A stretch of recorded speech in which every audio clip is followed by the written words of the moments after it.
Now back to the National Assembly. Ziyanda Nqabayomzi standing by with the party leader. The latest on this as MPs begin the voting process for the position of Deputy Speaker. Ziyanda Nqabayomzi, good afternoon to you. Obviously, all happening there at the moment.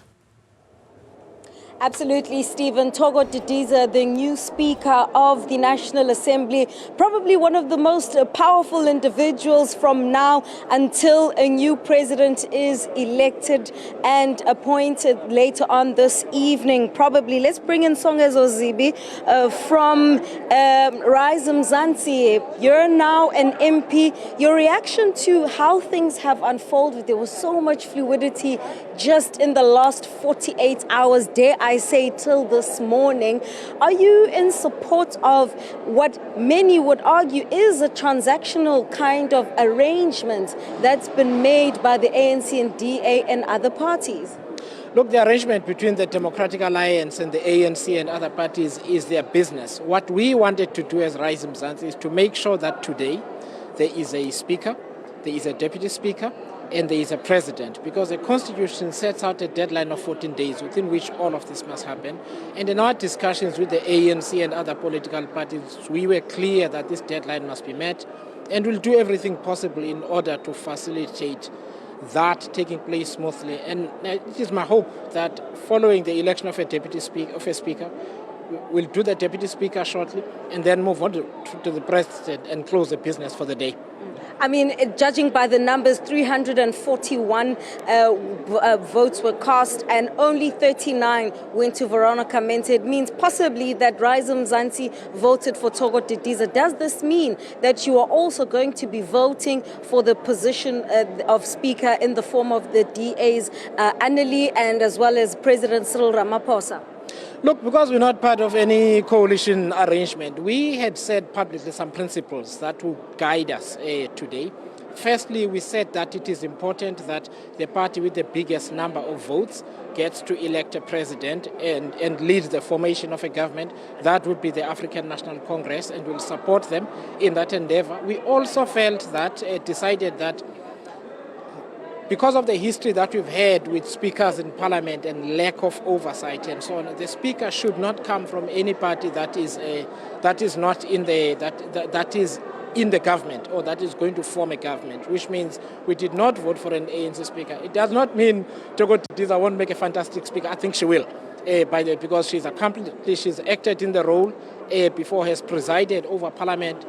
But you can only go on these principles, basically. So we'll support an ANC president. The ANC should not have a speaker. I mean, let's talk about your assessment of how stable this arrangement is going to be. The ANC and DA have both indicated that they'll release a statement of intent that will be made public in the interest of accountability.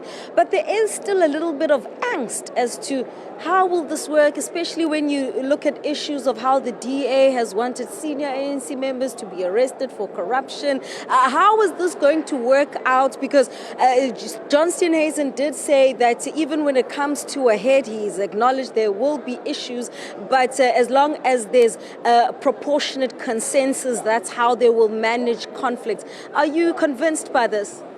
I don't know. Look, the last time something like this happened in South Africa was in 1948, and we were not even a democracy then. It is when apartheid formally began, under the Nationalist Party.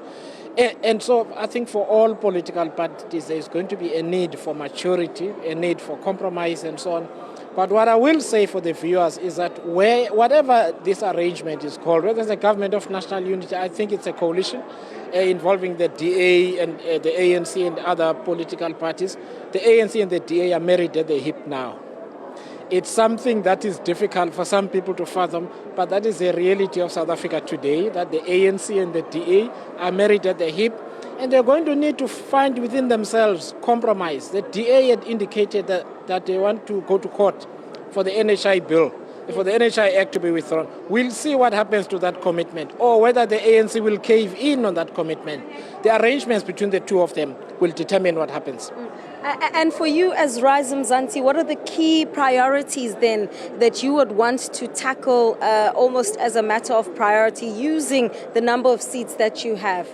Look, the most important thing right now, by the way, because this is an unprecedented situation, it is very important that procedural motions and bills, such as money bills, pass through Parliament without any dispute. That is why any coalition arrangement, even this one, has to function, because when those procedural motions and bills do not go through Parliament, it means public servants won't get paid. It could mean that provincial and municipal transfers won't happen when they should happen. So that is why we are calling for maturity.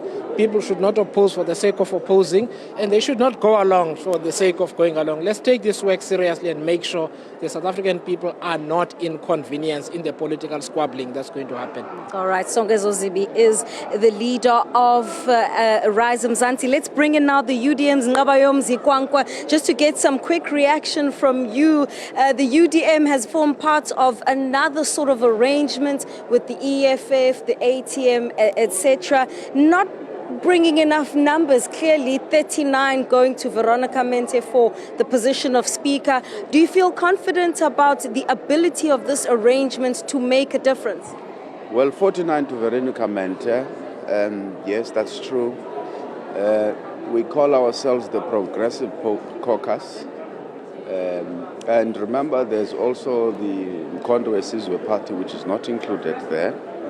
We have been having informal discussions with them about the way forward. Whenever they are going to be sworn in, whether after their court case, whatever happens, they are going to form part and parcel of the opposition collective, and working together with them and other interested sister opposition parties will be able to hold the DA, IFP and ANC coalition to account.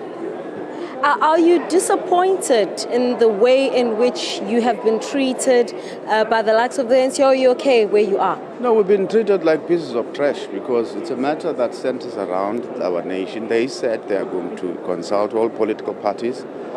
For all, if not most, smaller parties, the negotiations only ended at the exploratory stage where the ANC said they were going to get back to us, and they never actually got back to us. We never even sent the draft document which is circulating or doing the rounds in the country about the GNU model. In fact, we happened to bump into it by accident when the leader of Al Jama-Ah was sent the document and he shared it with us. So it has no status now as we speak in that progressive caucus context, because it has not been sent by the ANC officially to us, deliberately because they don't want our views, they don't want our inputs.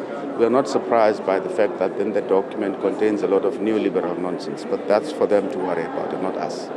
All right, Nqabayomzi Kwankwa is one of the leaders of the UDM MPs sworn in today. We're going to keep it there for now, but do stay tuned to Newzroom Afrika as we continue to give reaction to the appointment of the new National Assembly Speaker, Togo Didiza.